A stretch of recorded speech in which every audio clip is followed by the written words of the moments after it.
Welcome, ladies and gentlemen, to RLCS Overtime, your one-stop shop for all things RLCS and Rocket League eSports. I'm your host, Wave Punk. Got a finable carpet, a Cal, the Shogun, and where is Quinn? We don't know. Left him somewhere on a train stop in New Jersey or something. I don't know. We got a Gibbs. New Jersey, that's where I'm from. That makes no sense. It's so peaceful here without Quinn. You put now 5 Quins together, you trade them in, and you get a Gibbs. What an upgrade we got. Gibbs invited him out to New Jersey, and it's like, just here, take this train to the airport. And he just left him there. Good luck getting back. See you, Quinn. Yeah, less yelling, but hopefully no less disagreed. I want. This is going to sound like mildly stereotypical, but I want at some point for Shogun to disagree with someone and just be like, "Good day to you," and then when you start to like disagree, he's like, "I said good day." Now, if you want real British disagreements, every single time someone who I disagree with starts talking, got to do what they do in Parliament. Is that what they do? Just completely drown them out. No. Just dip it. Yeah, okay. That was a joke for all the British fans, I guess. Yeah. But yeah, North America. It went over my head, but hey. We can talk about the British jokes when we talk about Europe. Right now, we're going to talk about North America and what happened in week 2 here. Take a look at the standings. Cloud9 still crowning the top, one of the biggest undefeated teams right now. 3 undefeated teams. G2 Esports and Ghost only haven't played 1 game. So as far as people that have played a lot of games, it's Cloud9 right now. But NRG gets their first loss. We'll talk about that in just a moment here. Crazy stuff right now in North America. Yeah, we have 3 undefeateds, 3 winless teams right now. So eventually these teams are going to start matching up against one another for some high quality Rocket League, some close games. So far we haven't seen that many close series in North America, but I assume they're coming shortly because the top are going to start battling the top and the bottom are going to start battling the bottom. Yeah, really it's a case right now of top 6 is an area to fight for, and top 2 are the areas to fight for. This doesn't seem to be like too close in that middle area. It's just 2 very set and distinct groups.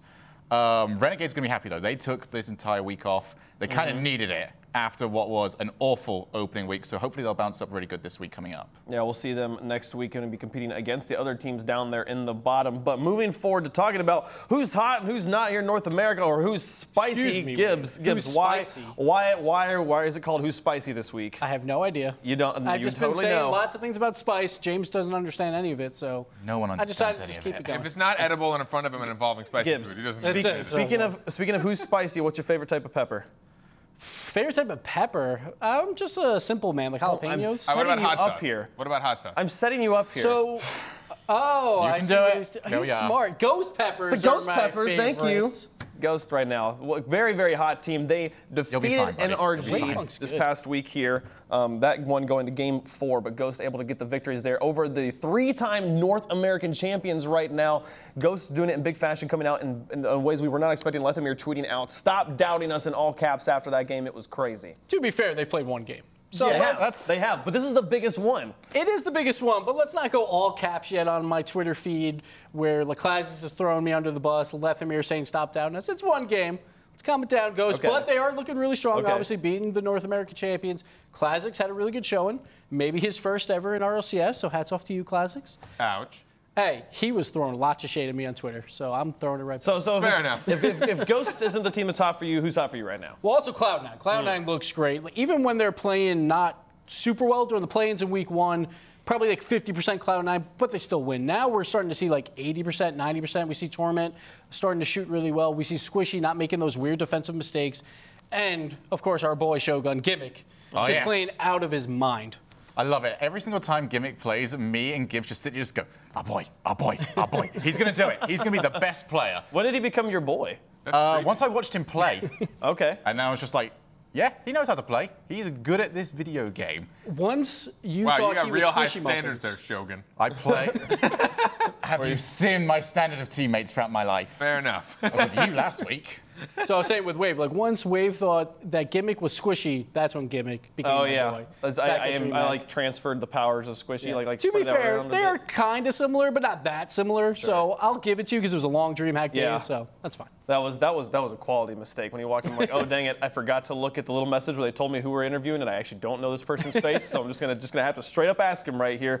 But you know, Ghosts get the defeat right now. It's Ghosts and Cloud9 are kind of hot right now, but NRG is a team that I've been building them up a lot. This is the team to beat right now. They've done it 3 seasons in a row. What is it with NRG right now? They get this loss against Ghost. Is this what? Talk to me about how big of a deal this loss was for them. I mean, I don't think it's anything too massive, especially because their mentality the moment they had that loss, when Jacob was tweeting out like, It's how you deal with the losses and bounce back is what makes a truly good team.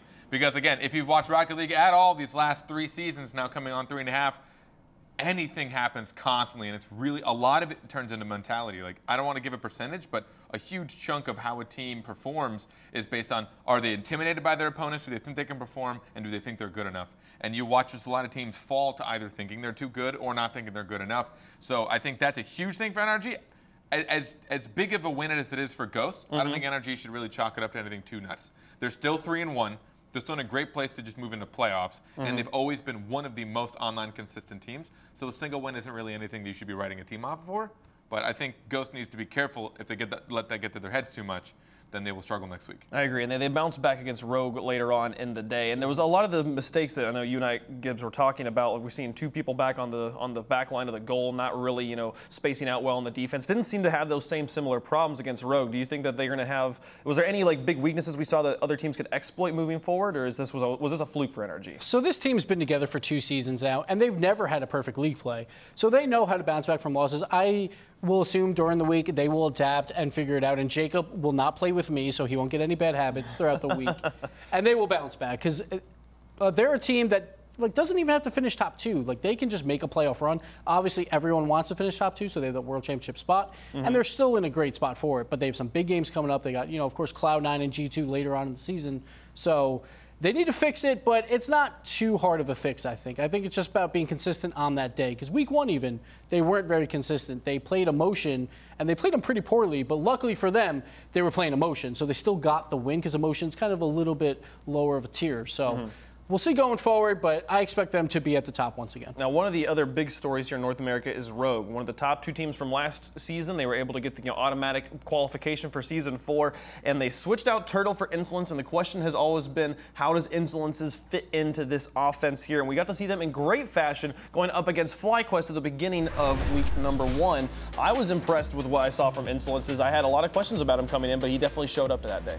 Yeah, I love actually where they've got him positioned in this squad. They've set him up as the assists guy. It's his job to carry the ball downfield and get it into a position for either Sizz or Matt to come in with a goal, which is a smart idea. Once Genesis started to break down last season and really struggled with actually not even communicating, but also with team play, Insolences used himself as that guy to pick the ball, go for a dribble downfield, and then just do whatever he wanted. Now Rogue are taking advantage of that skill. We see Matt and Sizz, 2 of the best shooters right now in North America. Sizz has really improved, and Matt has always been there. He's always been in the conversation for one of the best in North America. And that was the problem with Insol of last season. You put it perfectly. With Genesis, too much passive play from Classics and Chrome, so Insolences would do all this work, bring the ball up the field, and then there's no one to pass to. Now, Matt and Sizz are always right there for these passes. And a lot of times when I was casting them, too, it didn't feel like Insol always knew where to be, and granted, they were able to bounce back from a lot of those mistakes, but it would still happen 5 or 6 times in a single match where I would see Insol thinking like he knows he should be somewhere, and then Sizz or Matt are there. I think maybe just because they've got a lot of muscle memory of working together. I'm like, oh, I know Matt's going to pass it out in the front. I know I can be there. Think Sizz. But Insol's like, well, I was in a place to take that too. Sure. So every now and then there's a little bit of a breakdown in communication, but obviously not enough for them to just fully lose games by massive margins. But I think that is something they're going to need to clean up throughout the season, because if that keeps happening, especially as teams get tighter and a little more punishing, they're really going to feel it in the later weeks. Yeah, and I feel like it's as much on Matt and Sizz as is on Insol when you're having these transitional mistakes. So we've seen a lot, especially in week number 1, we were seeing consistently that they get the clear out, and then all 3 players at the midfield line moving over into enemy territory, and that was leaving them open on the back line. And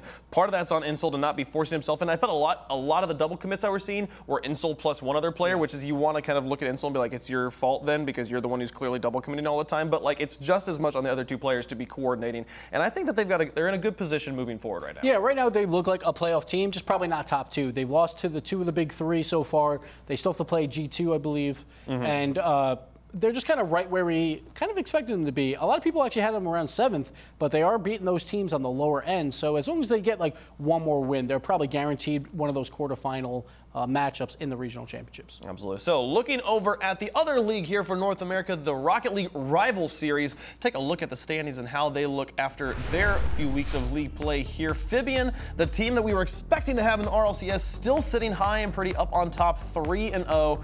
And we also have Invantic doing well, and Radiance, the 3 undefeated teams there. Radiance, formerly set to destroy, got dropped by the org there, or left that org, and now they are here back as Radiance. Premature Superhero Cops also rounding out the top 4. Yeah, and right now you see Radiance, they haven't dropped by the org, but this has probably been the best I've seen them play in quite a while. No longer that team that sits back, a much more complete rotation. It's a team that's still getting used to it. A lot of very weird mistakes made at times, but they're looking solid. I'm looking forward to seeing them over the next few weeks, see if they can really challenge the Fibians of that league. Yeah, Fibian definitely looking like the top dog there, and we're excited to see. We're all hoping that they are able to stay in that top 2 in the rival series and compete for that spot in the RLCS that we expected them to have this week, or in this season here. Maybe they'll be there for season 5. But that does it for our recap of week number 2. Looking forward to week number 3 and what games are on the docket here for the Rocket League Championship Series. We'll start off the day with Allegiance versus Renegades. You'll notice Renegades is playing Allegiance and FlyQuest over there on match 5. So the battle of the bottom, the guys going to be trying to get the wins off of each other, differentiate themselves out of that bottom 6, and then also Cloud9 going to be taking on 2 undefeated teams. I think Ghost against Cloud9, that is going to be the real opportunity to show the world stop underestimating us. And even if they don't take that series, if they can bring that to game 5, game 4, keep those games close, overtime games,